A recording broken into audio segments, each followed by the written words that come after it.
Qul ata'buduna min dunillahi.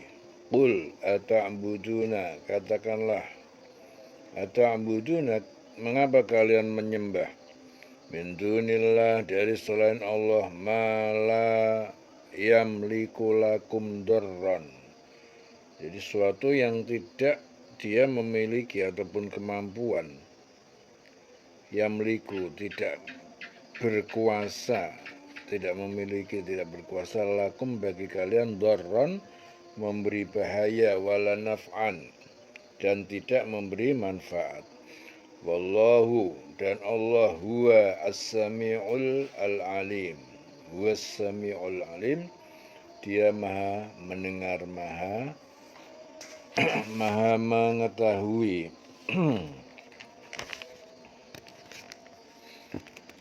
Qul ya ahlal kitabi, katakanlah wahai ahli kitab, yaitu Yahudi dan Nasrani, la taghlu, jangan kalian melampaui batas, fi dinikum, dalam agama kalian, ghairal haqqi, tanpa kebenaran, wala tattabi'u, dan jangan kalian mengikuti ahwa'a qaumin qad dhallu, ya, hawa nafsu kaum atau pemimpin-pemimpin yang terdahulu, qad dhallu, yang sungguh mereka telah tersesat, min qablu, dari sebelum kalian, wa adallu, dan mereka telah menyesatkan, katiran, banyak, ya, manusia, wa dhallu, dan mereka tersesat, an sawa'is sabil, dari jalan yang tengah, jalan yang benar.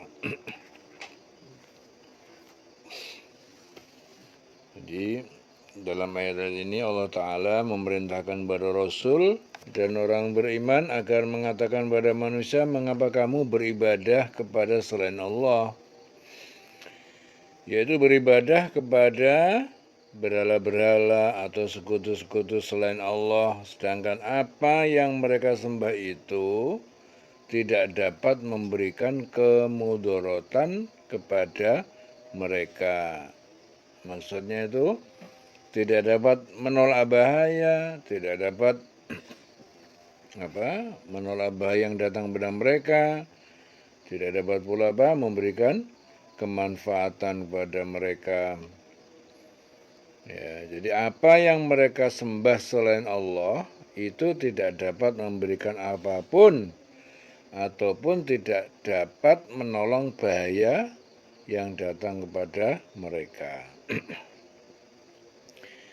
Bahkan apabila mereka menyembah berhala-berhala, maka sungguhnya berhala itu adalah benda mati, ya, tidak dapat mendengar, tidak dapat melihat, tidak dapat mengetahui suatu apapun, tidak dapat memberikan mudarat dan mendatangkan manfaat bagi penyembahnya. Bahkan bagi dirinya sendiri saja nggak bisa. Ya, jadi berhala itu apa? Berhala itu sesuatu yang diyakini bisa memberikan manfaat dan madarat. Jadi pada masa sekarang berhala itu bisa berupa uang, jabatan, ajimat, benda-benda pusaka, tempat-tempat keramat, dan sebagainya. Zaman dulu berhala itu patung-patung itu, tapi zaman sekarang uang bisa jadi berhala, ya. Jabatan bisa jadi berhala, benda-benda pusaka bisa jadi berhala, tempat-tempat keramat bisa jadi berhala. Sedangkan Allah itu adalah zat yang maha mendengar, maha melihat, maha mengetahui. Hanya Dia, hanya Allah yang dapat memberikan manfaat, madarat bagi hamba-hambanya. Ya, Dia berkuasa atas segala apapun, dan Dia, Allah itu adalah zat yang maha memiliki, ya, dan pemilik langit dan bumi. Tidak ada yang dapat bergerak, ya, baik yang ada di langit maupun di bumi, kecuali atas izin Allah. Ya, oleh sebab itu ini merupakan satu kebodohan apabila manusia itu beribadah kepada selain Allah. Bodoh banget kalau dia menuju kepada selain Allah. Dalam hadis Muslim, ya, dalam salah satu hadis qudsi Allah Ta'ala berfirman, aku sangat tidak membutuhkan sekutu. Barang siapa mengerjakan suatu amal yang di dalamnya ia menyekutukan pada selain aku, maka aku meninggalkannya dan sekutunya. Hadis Muslim, Ibnu Majah dari Abu Hurairah. Kemudian Allah Ta'ala juga memerintahkan pada Rasul dan orang beriman agar mereka mengatakan kepada ahlu kitab bahwasanya jangan mereka itu berlebih-lebihan serta melampaui batas dengan cara yang tidak benar di dalam beragama, yaitu para rahib-rahib Nasrani menjalankan agamanya itu sebagai penerus nabi-nabi mereka untuk menyeru umat manusia, tetapi dengan cara tidak melaksanakan perkawinan. Dan diperintahkan pula para rasul dan orang beriman agar mengatakan pada ahlu kitab, jangan mereka itu mengikuti hawa nafsu orang-orang yang telah sesat dahulunya sebelum kedatangan Nabi Muhammad. Ya, dalam menghormati manusia itu melebihi apa yang diperintahkan mereka untuk menghormati, sehingga mereka menghormati nabi mereka yaitu Al-Masih Isa putra Maryam sebagai seorang nabi dan rasul diganti menjadi penghormatan sebagai Tuhan. Jadi berlebihan. Hal itu disebabkan karena apa? Mereka mengikuti hawa nafsu. Ya, dan Alkitab telah menyesatkan kebanyakan manusia dengan membuat-buat aturan di dalam agama, ya, mengatakan kebohongan-kebohongan sehingga menyesatkan kebanyakan manusia. Oleh karena itu, mereka adalah orang-orang yang sesat serta menyesatkan manusia dari jalan yang lurus. Ya. Wa adallu katiran, wa adallu, dan mereka telah menyesatkan katiran banyak manusia, wa adallu, dan mereka tersesat an sawa'is sabil, dari jalan yang benar. Ya. Lu'ina alladzina kafaru min bani Israel. Lu'ina, telah dikutuk alladzina kafaru, orang-orang yang kafir, min Bani Israel, dari Bani Israel, ala lisani Dawud, yaitu atas lisan Dawud, ya. Jadi mereka dikutuk menjadi ketek. Wa Isa, dan melalui lisan Isa ibni Maryam, Isa ibni Maryam, Isa putra Maryam, yaitu mereka dikutuk menjadi babi. Dzalika bima asau, demikian itu karena pengutukan itu, bima asau, karena apa yang telah mereka durhakai, mereka maksiati, wakanu, dan mereka telah ya'tadun, melampaui batas.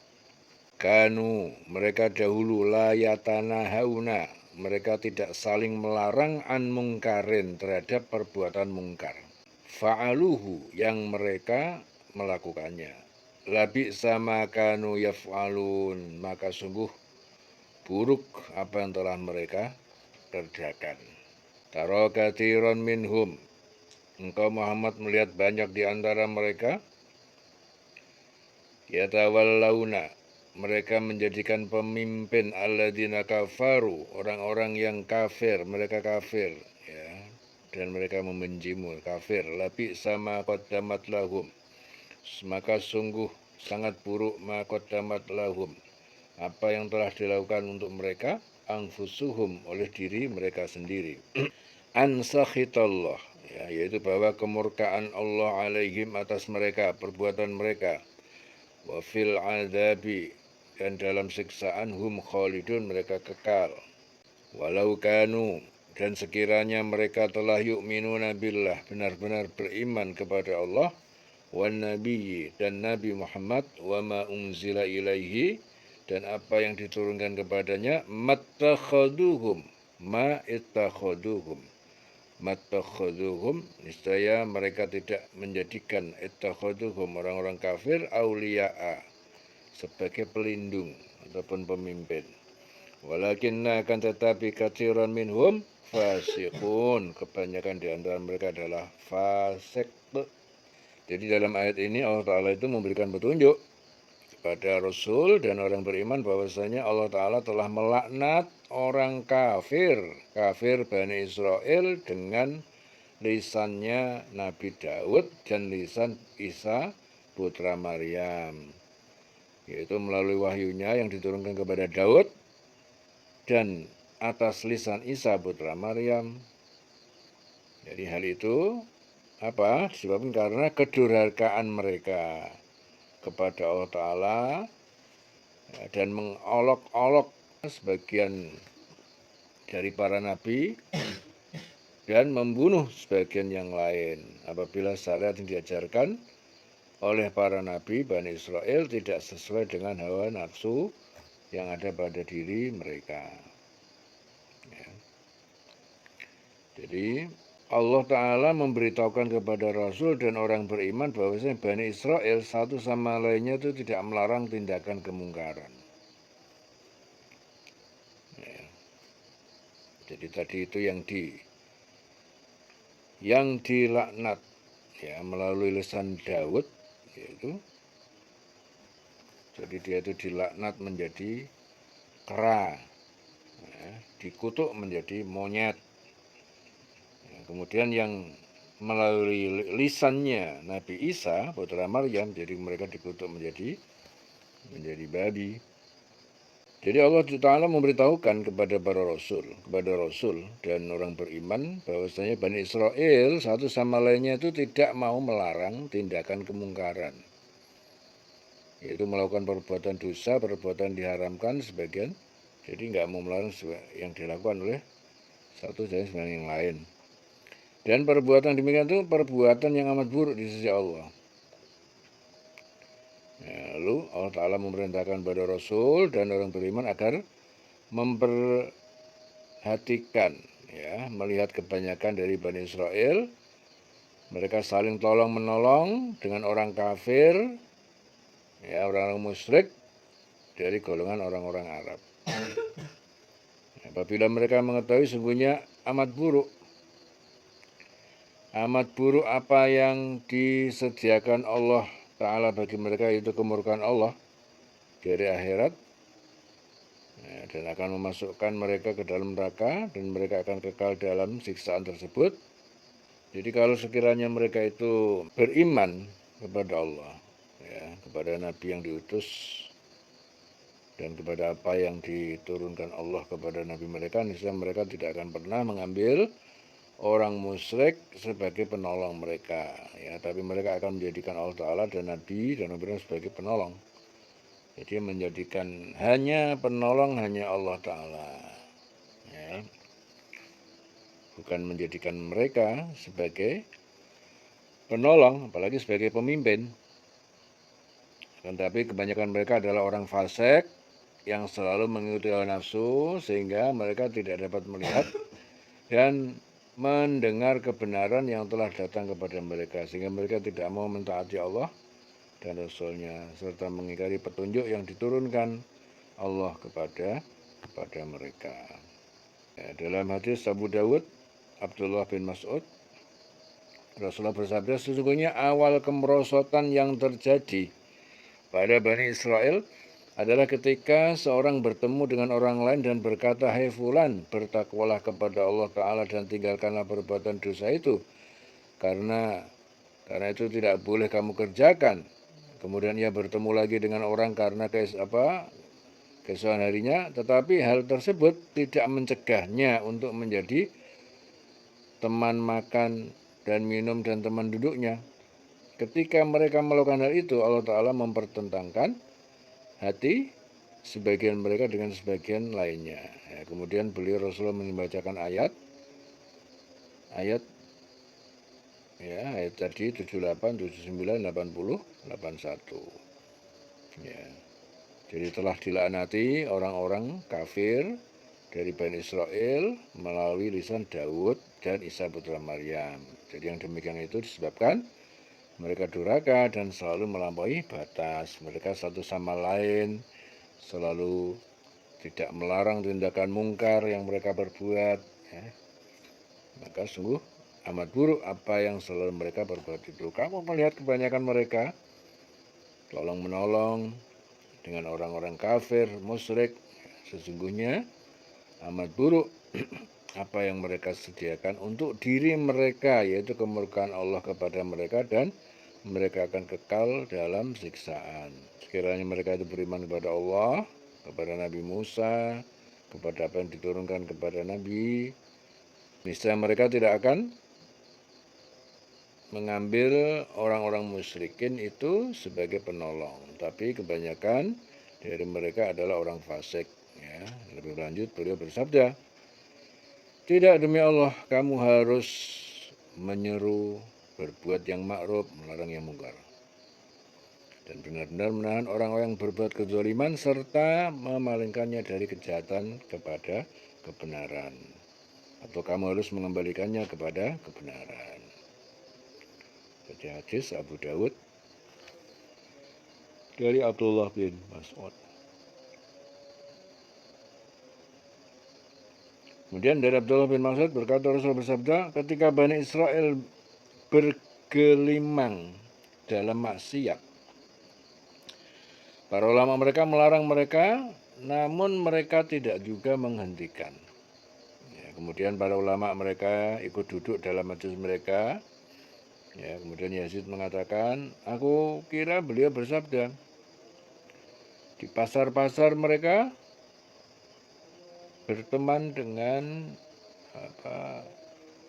mereka dan minum bersama mereka. Lalu Allah Ta'ala mempertentangkan hati sebagian mereka dengan sebagian yang lain. Dan Allah melaknat mereka melalui lisan Daud dan Isa putra Maryam.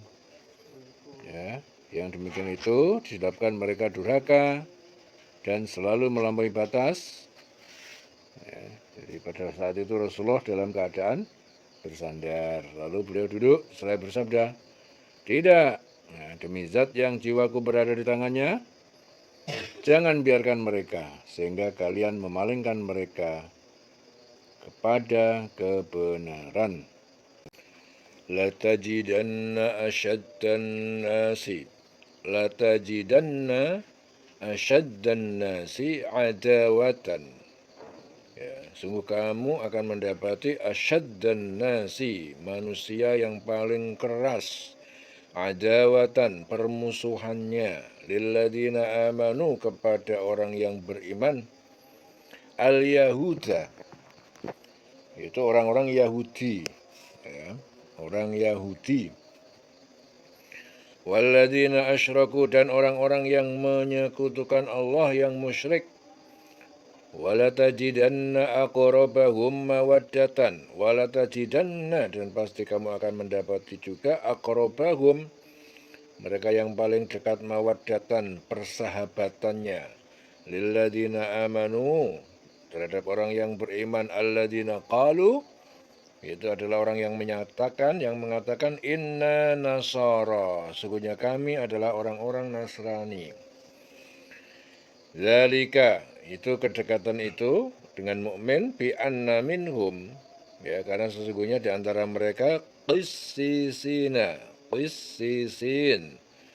ya, ada para pemuka agama, yaitu para pendeta, waruhbanan, dan para rahib, wa annahum la yastakbirun, dan bahwa mereka tidak menyombongkan diri, yaitu enggan mengikuti kebenaran. Jadi mereka tidak enggan untuk mengikuti kebenaran, tidak menyombongkan diri.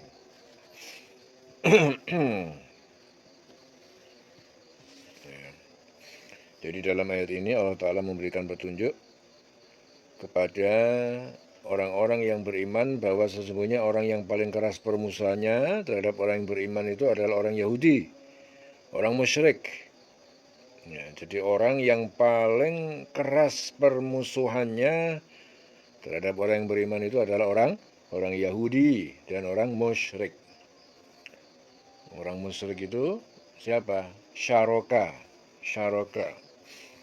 Itu orang menyekutukan. Orang yang menyekutukan Allah itu musyrik. Ya.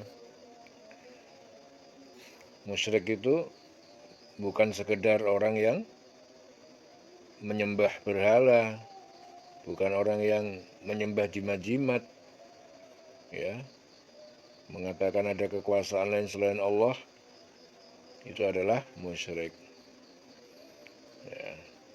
Kalian makan kenyang, yang makan nasi kenyang, kemudian kalian menganggap bahwasannya yang bikin kenyang adalah nasi, itu juga musyrik. Ya, yang bikin kenyang itu Allah, bukan nasi. Nasi itu cuma perantara. Nasi memang Allah yang menciptakan, dia di dalamnya terkandung ya banyak zat, vitamin dan lain sebagainya yang menjadikan manusia jadi bisa kenyang, bisa punya tenaga. Ya, jadi jalur utamanya yang membuat Anda kenyang adalah bukan nasinya, adalah Allah.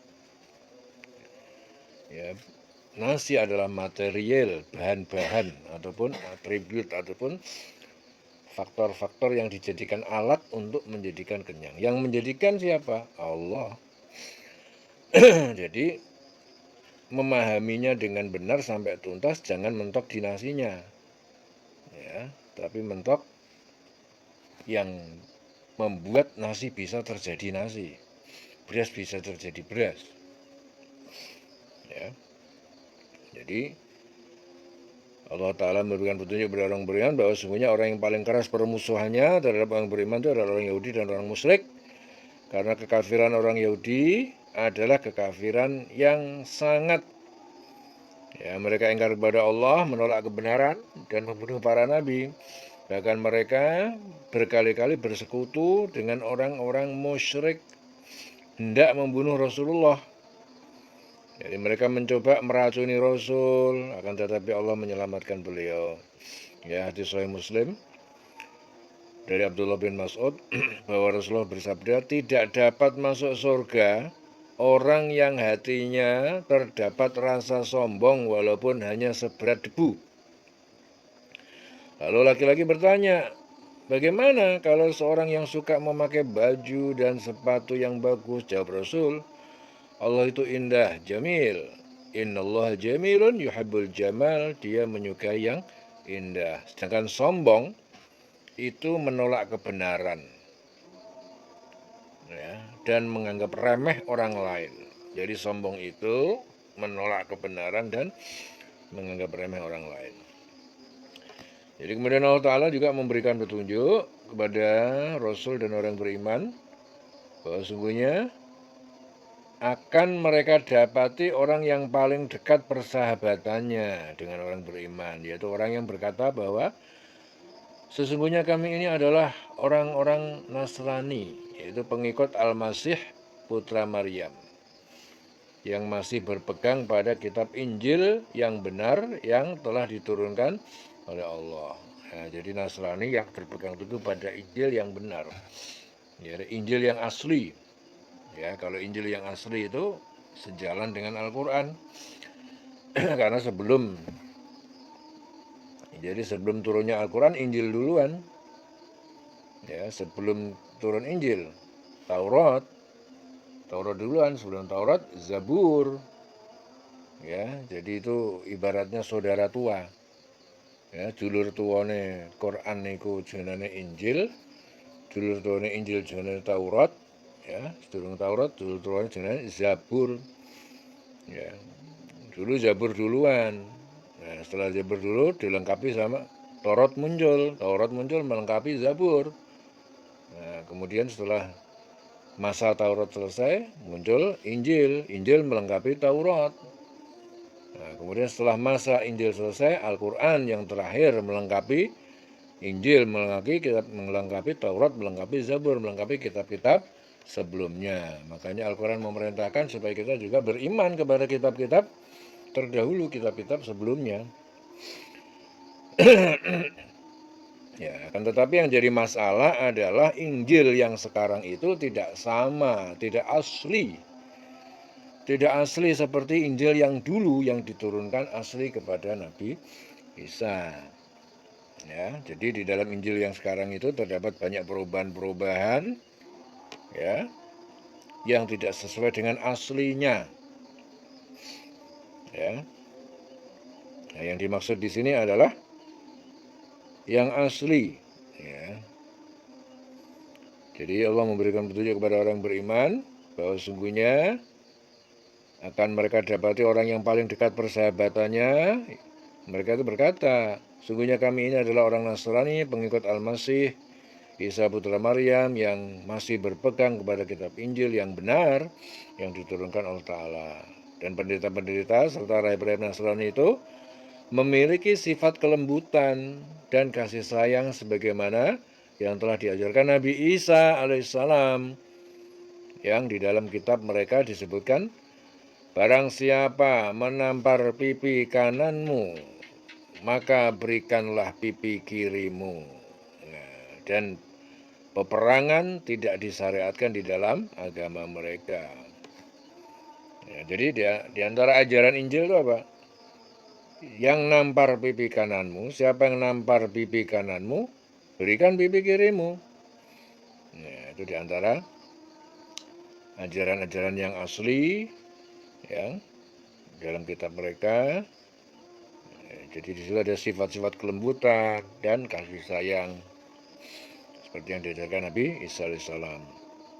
Jadi mereka itu tidak memiliki sifat sombong, aslinya begitu.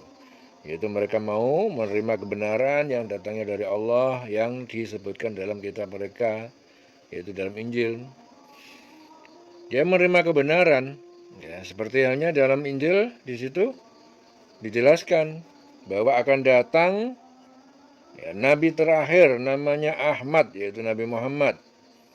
Ya, sehingga mereka mau menerima kebenaran yang datang kepada mereka dari Allah, yaitu Al-Quran.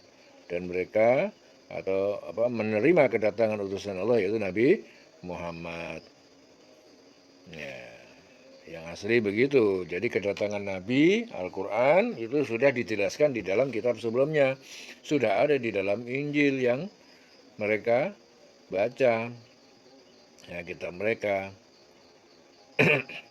Dalam Sahih Muslim, dari Sa'bi, dari Abu Burdah bin Abu Musa, dari bapaknya katanya Rasulullah bersabda, ada 3 golongan di mana mereka diberi pahala berganda. 1, ahli kitab yang beriman dengan nabinya. Kemudian dia bertemu dengan Nabi Muhammad SAW.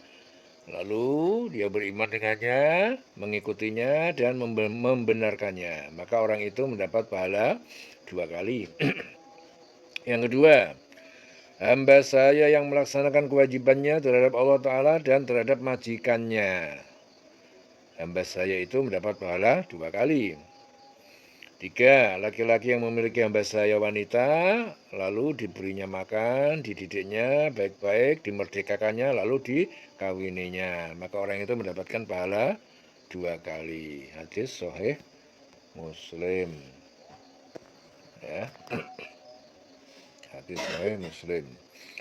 La tajidanna asyaddan nasi adawatan lilladina amanu al-yahuda walladina asyraku wala tajidanna aqrabahum mawaddatan lilladina amanu alladina qalu inna nasara dzalika bi anna minhum qissisina wa ruhbanan wa annahum la yastakbirun. Ya.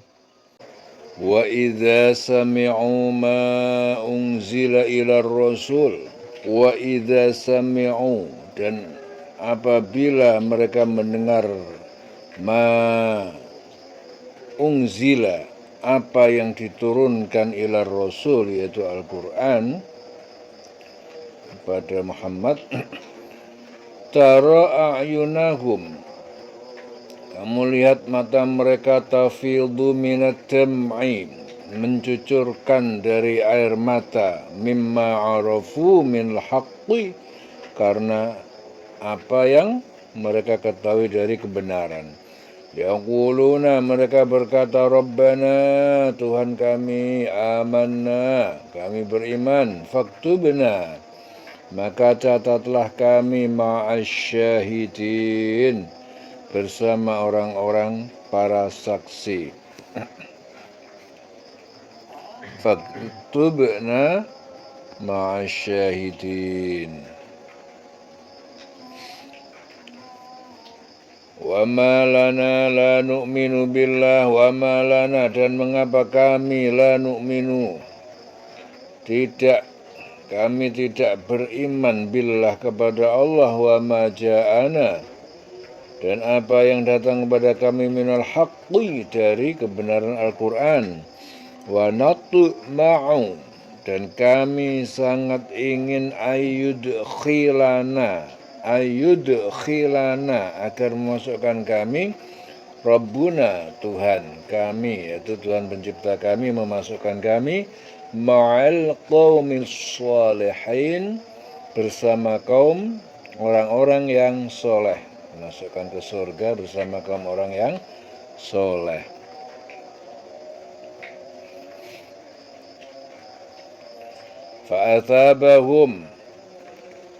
Fa'athabahumullah, maka Allah asabahum, memberi pahala kepada mereka, bima qalu, atas apa yang mereka katakan, yaitu iman, jannatin, dengan taman surga, jannat, tajri min tahtiha al-anhar, yang mengalir di bawahnya, sekitarnya itu sungai-sungai, khalidina fiha, mereka orang kekal di dalamnya, wa dzalika jazaa'ul muhsinin, dan itu adalah balasan bagi orang-orang yang baik. Walladzina kafaru, dan orang yang kafir, yang ingkar, wa kadzabu, dan mereka mendustakan bi ayatina, terhadap ayat-ayat kami, ulaika ashabul jahim, mereka adalah penghuni neraka jahim. Jadi di sini Ibnu Abbas mengatakan bahwa saat Raja Najasyi itu dan para teman pendetanya itu menangis mendengar beberapa ayat Al-Quran, Rasulullah bersabda, hendaknya setelah kamu kembali ke Habasyah, negaramu, beralih dari agamamu. Mereka menjawab, kami tidak akan berpindah dari agama semula, tetapi tetap beriman kepada isi dan kandungan ayat-ayat Al-Quran. Maka turun ayat ketiga ini tadi, ya. Apabila mereka mendengar Al-Quran yang diturunkan kepada Rasul, yaitu Muhammad, kamu lihat mata mereka mencucurkan air mata disebabkan kebenaran yang telah mereka ketahui dari kitab-kitab mereka sendiri. Seraya berkata, Tuhan kami telah beriman, maka catatlah kami bersama orang yang menjadi saksi atas kebenaran Al-Quran dan kenabian Muhammad. Mengapa kami tidak beriman kepada Allah dan kepada kebenaran yang datang kepada kami, padahal kami sangat ingin agar Tuhan kami memasukkan kami ke golongan orang yang soleh. Maka Allah memberi pahala kepada mereka atas perkataan yang telah mereka ucapkan, yaitu surga yang mengalir di bawahnya. Jadi Allah memberi pahala kepada mereka dengan surga atas perkataan yang telah mereka ucapkan. Mereka kekal di dalamnya, dan itu balasan bagi orang yang berbuat kebajikan. Dan orang-orang kafir serta mendustakan ayat kami, mereka itu penghuni neraka. Ya. Jadi dalam ayat ini Allah Ta'ala memberikan petunjuk kepada orang beriman bahwa orang-orang yang paling keras permusuhannya itu terhadap orang beriman ialah orang Yahudi, orang-orang musyrik. Karena kekafiran orang Yahudi dan kekafiran sangat, mereka itu ingkar kepada Allah, menolak kebenaran, membunuh para nabi. Mereka berkali-kali bersekutu dengan orang musyrik, ya, hendak membunuh Rasul. Mereka pernah mencoba meracuni Rasulullah juga, tapi Allah menyelamatkan beliau. Dalam Sahih Muslim dari Abdullah bin Mas'ud, ya, Rasulullah bersabda, tidak dapat masuk surga orang yang hatinya terdapat rasa sombong walaupun hanya seberat debu. Ya. Seorang laki-laki bertanya, bagaimana kalau seorang yang suka memakai baju dan sepatu yang bagus? Jawab Rasul, Allah itu indah. Innallah jamil yuhibbul jamal. Dia menyukai keindahan. Sedangkan sombong itu menolak kebenaran dan menganggap remeh orang lain. Kemudian Allah Ta'ala memberikan petunjuk, ya, kepada Rasul dan orang beriman bahwa sungguhnya akan mereka dapati orang-orang yang paling dekat persahabatannya dengan orang yang beriman ialah orang yang berkata, sesungguhnya kami ini adalah orang Nasrani pengikut Al-Masih Isa putra Maryam yang masih berpegang pada kitab Injil yang benar yang telah diturunkan Allah Ta'ala. Injil yang benar, bukan Injil yang salah, ya. Karena Injil yang asli ada Injil yang palsu, Injil KW yang nggak benar. Beda dengan Al-Quran. Kalau Al-Quran selamanya asli, tidak, orang nggak bisa palsu Quran. Mau merubah satu huruf saja dari Al-Quran pasti ketahuan, ya, karena Al-Quran betul-betul dijaga oleh Allah. Inna nahnu nazzalna dzikra wa inna lahu lahafidun. Ya, siapapun tidak akan pernah bisa merubah Al-Quran, karena itu sudah jaminan Allah yang menjaganya. Jadi kalau Injil yang asli dengan Injil sekarang beda jauh. Nah, di sana ada perjanjian lama, ada perjanjian baru. Nah, kalau perjanjian baru udah tambahannya udah banyak, itu udah kata pendetanya itu. Ya.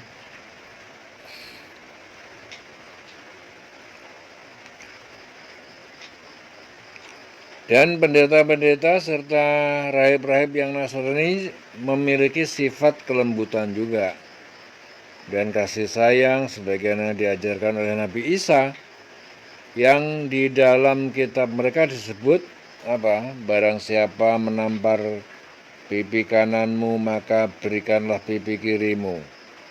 Nah, dan peperangan tidak disyariatkan di dalam agama mereka.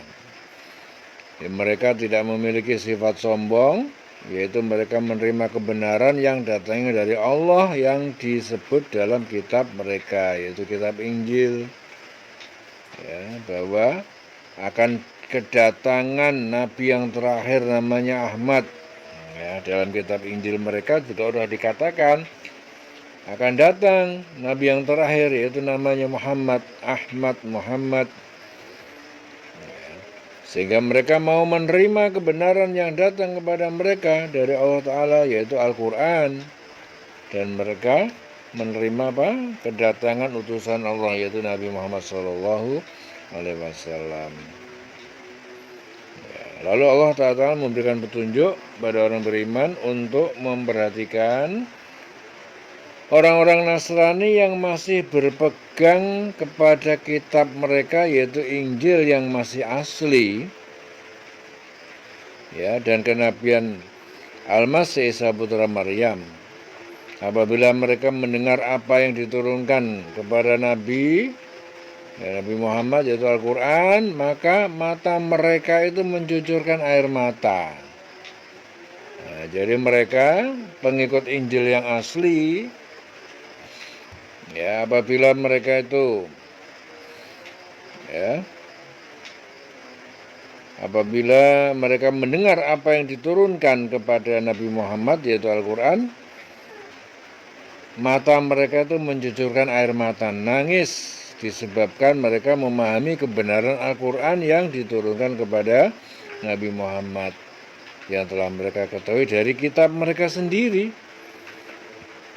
yaitu kitab Injil yang menceritakan kabar gembira dengan diutusnya Nabi Muhammad sebagai nabi terakhir. Dan mereka memohon kepada Allah dan berkata, ya Tuhan kami, sesungguhnya kami ini telah beriman kepada Al-Quran dan kenabian Muhammad SAW. Maka catatlah kami bersama orang-orang yang menjadi saksi atas kebenaran Al-Quran kepada Nabi dan Nabi Muhammad. Kemudian apabila ditanya kepada mereka, mengapa kamu beriman kepada Allah Ta'ala dan bersaksi atas kebenaran Al-Quran serta kenabian Nabi Muhammad? Mereka menjawab, mengapa kami tidak akan beriman kepada Allah Ta'ala, kepada kebenaran yang telah datang kepada kami, yang telah kami ketahui sebelumnya dari kitab-kitab yang telah diturunkan kepada Allah Ta'ala kepada kami. Sedangkan kami ini sangat menginginkan agar Allah Tuhan kami memasukkan kami ke dalam golongan orang yang soleh. Maka Allah Ta'ala memberikan kepada mereka terhadap perkataan yang telah mereka ucapkan tersebut berupa apa? Surga, ganjaran yang mengalir sungai-sungai di dalamnya, kekal di dalamnya. Itu balasan Allah Ta'ala bagi orang yang berbuat kebajikan, yaitu orang yang ikhlas dalam keimanannya. Ya. Dari Sahih Muslim, dari Sya'bi, dari Abu Burdah bin Abu Musa, dari bapaknya katanya Rasulullah bersabda, ada 3 golongan di mana mereka diberi pahala berganda. 1, ahli kitab yang beriman dengan nabinya. Kemudian dia bertemu dengan Nabi Muhammad, lalu dia beriman dengannya, mengikutinya, membenarkannya. Maka orang itu mendapatkan pahala 2 kali. Yang kedua, hamba saya yang melaksanakan kewajibannya terhadap Allah Ta'ala dan terhadap majikannya. Hamba saya itu mendapatkan pahala 2 kali. 3, laki-laki yang memiliki hamba saya wanita lalu diberinya makan, dididik baik-baik, dimerdekakan, lalu dikawininya. Maka orang itu mendapatkan pahala 2 kali. Hadis Sahih Muslim. Ya, kemudian Allah Ta'ala juga mengancam pada orang kafir serta mendustakan ayat-ayat Allah bahwa mereka akan mendapatkan azab yang pedih di akhirat kelak, ya. Dan mereka itu penghuni neraka dan kekal di dalamnya. Dalam hadis Sahih Muslim, Abu Hurairah, ya, Rasulullah juga bersabda, demi Allah yang jiwa Muhammad berada di tangannya, setiap orang yang mendengar risalahku, baik Yahudi atau Nasrani, kemudian ia mati tanpa iman, ya, dengan risalahku itu, maka dia pasti masuk neraka. Ya.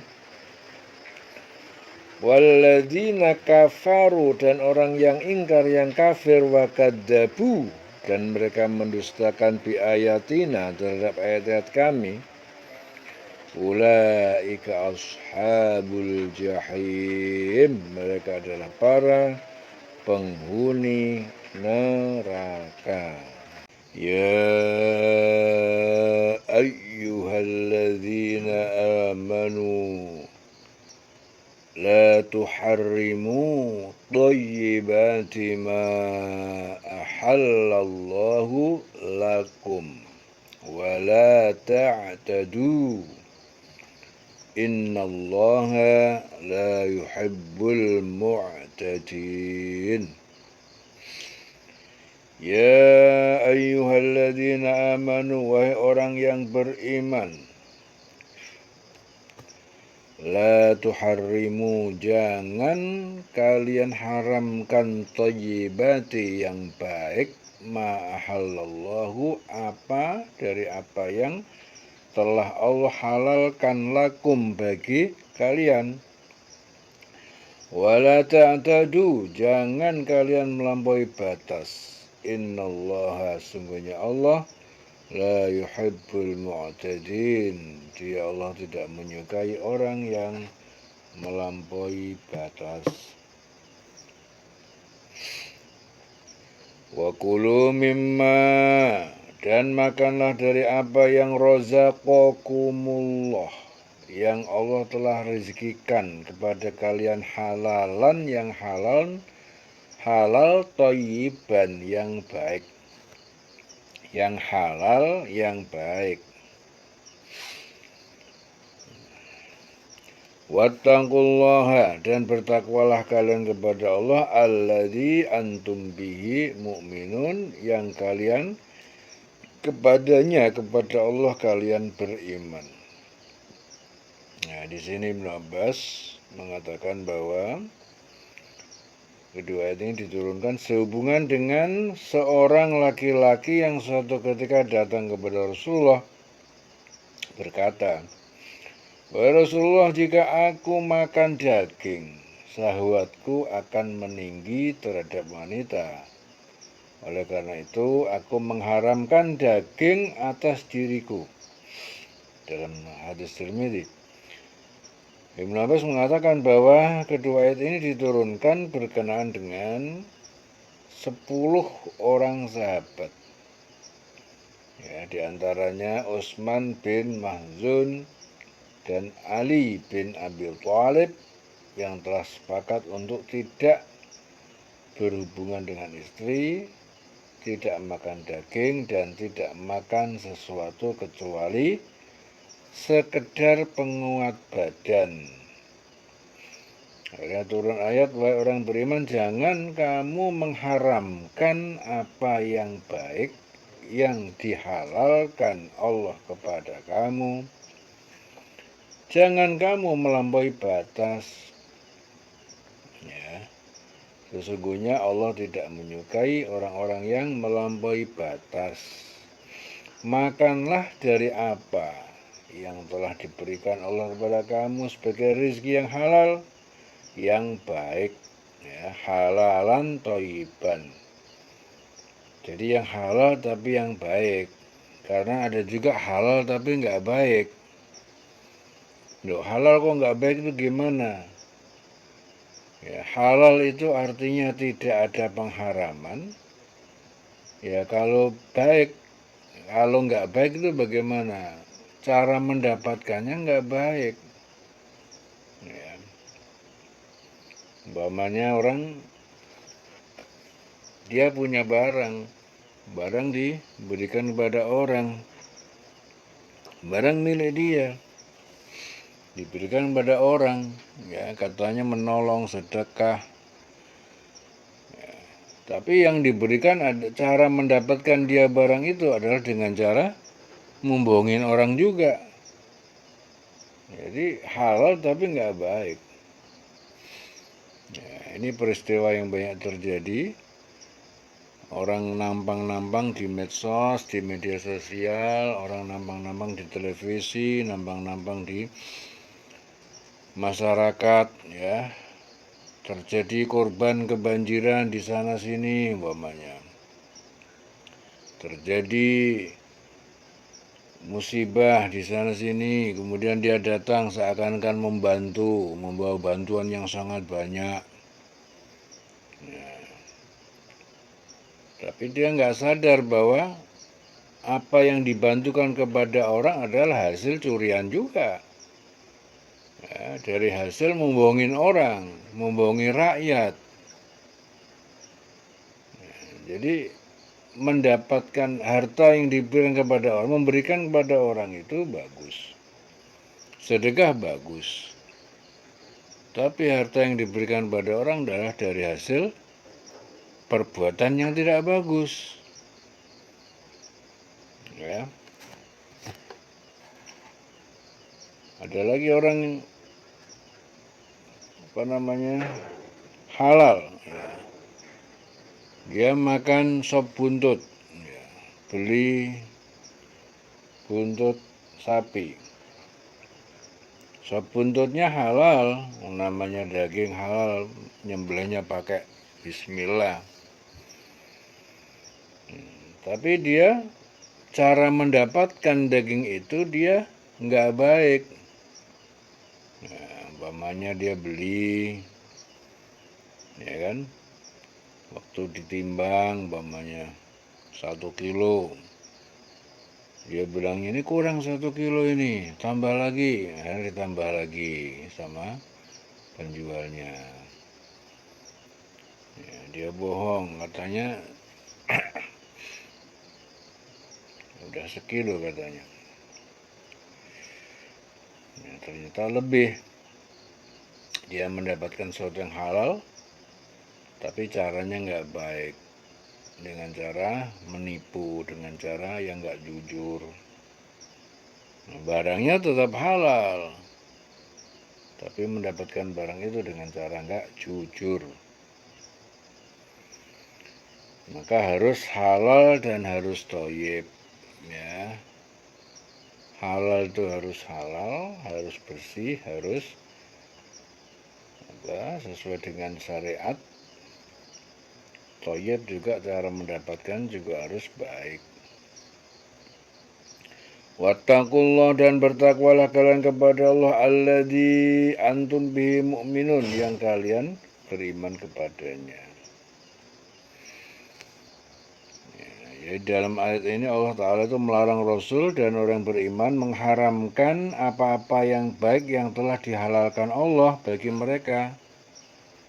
Jadi segala sesuatu yang telah dihalalkan oleh Allah Ta'ala, ya, jangan sampai kita menyempitkan diri di dalam beragama dengan jalan mengharamkan, hanya dengan tujuan agar kita nampak sebagai orang yang sungguh-sungguh dalam melaksanakan agama. Ya. Allah juga melarang orang beriman agar tidak melampaui batas dalam melaksanaan syariat agama, sehingga berlebih-lebihan dalam memanfaatkan hal-hal yang halal yang berakibat suatu yang haram.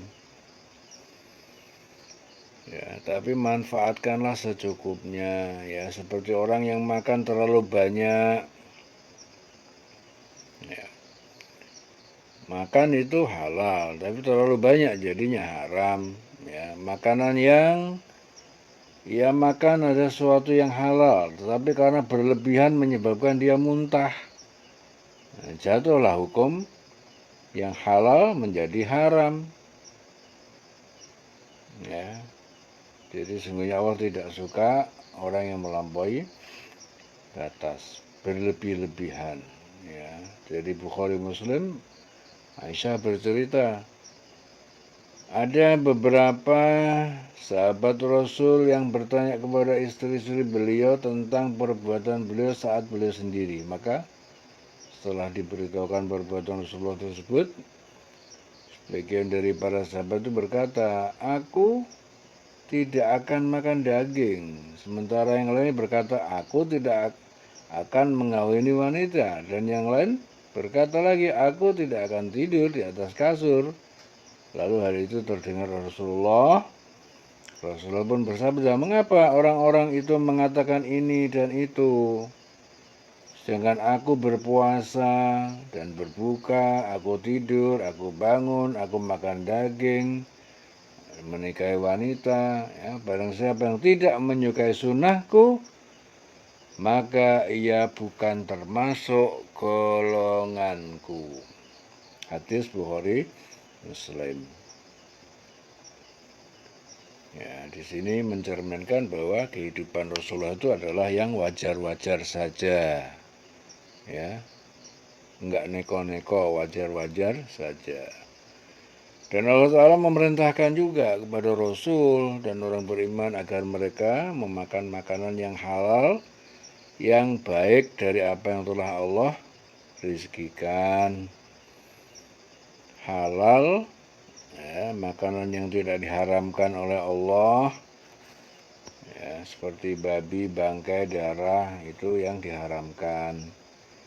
Juga makanan yang tidak diperoleh dengan cara yang haram, ya, tidak mencari rizki dengan cara yang batil, ya. Sedangkan yang dimaksud makanan yang baik itu gimana? Makanan yang bermanfaat bagi tubuh, ya. Thayyib, yang tidak berdampak buruk bagi kesehatan, ya. Jadi orang terkena penyakit kencing manis, ya, itu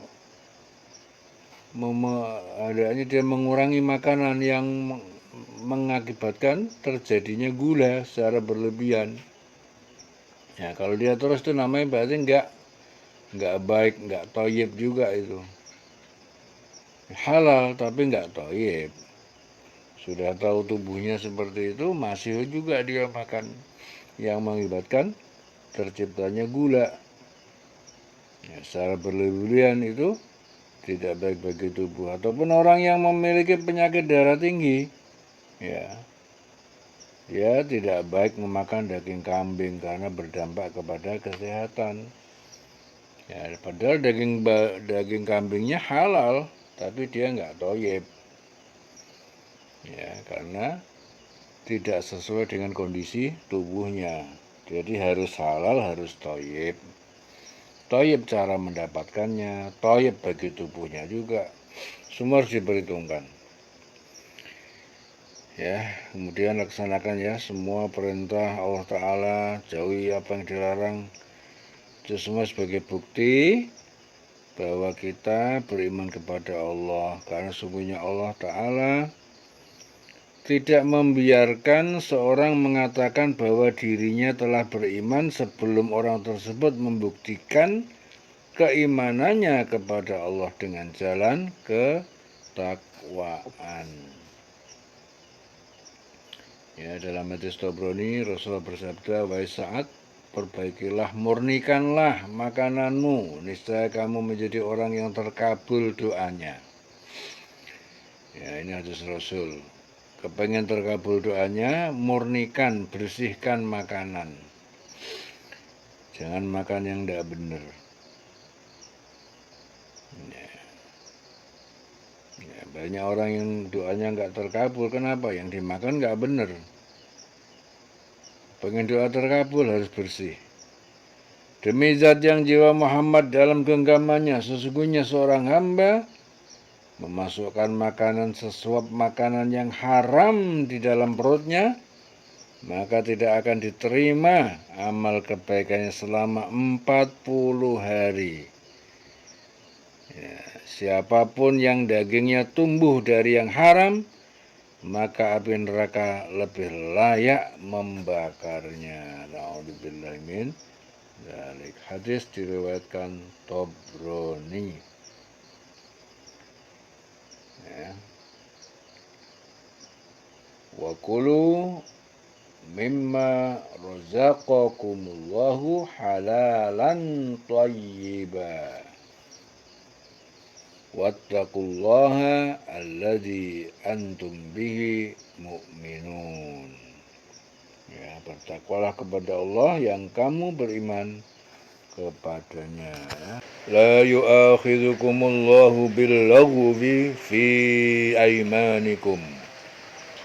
La yu'akhidhukumullah.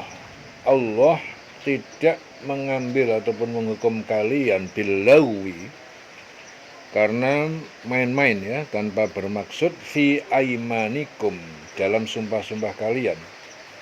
Walakin akan tetapi yu'akhidhukum, dia mengambil menghukum kalian bima aqadtumul aiman. Aqadtumul aiman dengan sumpah-sumpah itu aqadtum al-aiman, yang kalian sengaja kalian niatkan. Fakafaratuhu, maka kafarat dendanya jika melanggar it'amu asyarati masakin adalah memberi makan 10 miskin, ya, tiap orang 1 mud, min ausati, dari pertengahan matut'imun, apa yang kalian berikan makan, ahlikum, keluarga kalian, au kiswatuhum, atau memberi pakaian kepada mereka, orang-orang miskin, au tahriru raqabatin, atau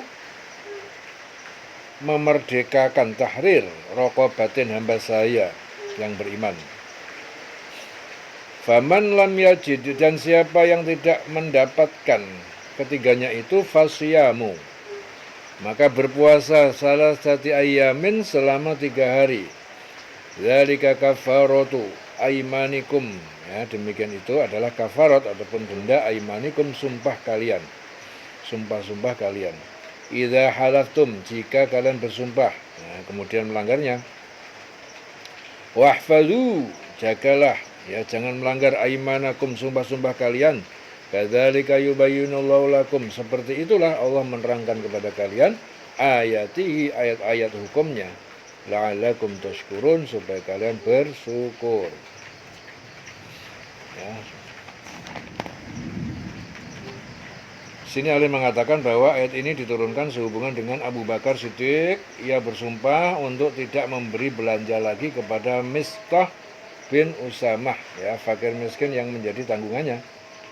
Jadi ayat ini juga sebagai penyempurna dan jalan keluar dari tebusan ataupun kafarat sumpah. Jadi Allah tidak menghukum kamu disebabkan sumpah-sumpah kamu yang tidak sengaja untuk bersumpah, tetapi Dia menghukum kamu disebabkan sumpah-sumpah yang kamu sengaja. Ya, maka kafaratnya, denda pelanggaran sumpah itu, memberi makan 10 orang miskin, yaitu dari makanan yang kamu biasa makan, kamu biasa berikan kepada keluargamu, atau memberi mereka pakaian, atau memerdekakan seorang hamba saya. Ya, barang siapa tidak mampu melakukannya, maka kafaratnya berpuasa 3 hari. Itu kafarat sumpah-sumpahmu, ya, apabila kamu bersumpah, dan jagalah sumpahmu. Demikianlah Allah menerangkan hukum-hukumnya kepada kamu agar kamu bersyukur. Ya, dalam ayat ini Allah memberikan petunjuk kepada Rasul dan orang beriman bahwasanya Allah Ta'ala tidak menghukum mereka disebabkan sumpah-sumpah mereka yang tidak dimaksud untuk bersumpah. Ya, maksudnya apa? Sumpah yang tidak disengaja oleh seorang yang tidak bermaksud untuk bersumpah. Akan tetapi Allah Ta'ala menghukum mereka yang disebabkan oleh sumpah-sumpah yang mereka sengaja, yaitu sumpah-sumpah yang dilontarkan oleh seorang dengan maksud tertentu. Ya, misalnya ia bersumpah agar kebohongannya dipercaya, atau dia bersumpah untuk melakukan sesuatu apabila niatnya itu terkabul. Ya, apabila mereka melakukan sumpah-sumpah yang disengaja tersebut dan sumpah itu dia langgar, maka tebusan ataupun kafarat atas sumpah itu, 1, memberi makan 10 orang miskin, yaitu memberikan makanan dari makanan yang biasa mereka berikan kepada keluarga mereka. 2, memberi pakaian, ya, atau memberi pakaian kepada 10 orang miskin. 3, atau memerdekakan seorang budak. 4, ya, barang siapa yang tidak sanggup melakukan hal tersebut, kafaratnya apa? Berpuasa selama 3 hari berturut-turut. Jadi yang demikian itu adalah kafar dari sumpah-sumpah mereka, dan sumpah itu sumpah-sumpah yang mereka langgar. Ya, oleh sebab itu Allah Ta'ala memerintahkan pada Rasul dan orang beriman agar menjaga sumpah mereka. Ya, jadi Allah itu menerangkan hukum-hukumnya agar apa? Mempermudah orang-orang beriman apabila melanggar sumpah-sumpahnya, ya, dengan jalan membayar kafarat. Ya, demikian hukum-hukum itu ditentukan oleh Allah agar manusia itu bersyukur. Dalam Sahih Muslim, Rasulullah bersabda, barang siapa mengangkat sumpah terhadap suatu perkara, kemudian dia mengetahui sesuatu yang lebih baik benar, maka hendaklah dia menebus kafarat sumpahnya dengan mengemukakan apa yang lebih baik benar tersebut. Hadis Muslim. Ya, Muawiyah menceritakan bahwa ia pernah mempunyai kewajiban memerdekakan seorang budak untuk menebus kafarat. Lalu ia datang kepada Rasul dengan membawa budak perempuan yang berkulit hitam. Kemudian Rasulullah bertanya kepada budak perempuan itu, di manakah Allah? Budak itu menjawab, di langit. Rasulullah bertanya lagi, siapakah aku ini? Budak itu menjawab, Rasul Allah. Lalu beliau bersabda, merdekakanlah dia, karena sesungguhnya dia adalah orang yang beriman. Hadis Sahih Muslim. Ya. Wahfadzu aimanakum, jagalah, jangan melanggar aimanakum, sumpah-sumpah kalian. Kadzalika yubayyinullah, seperti itulah Allah menerangkan lakum, bagi kalian, ayat-ayatnya, la'allakum tashkurun, agar kalian bersyukur.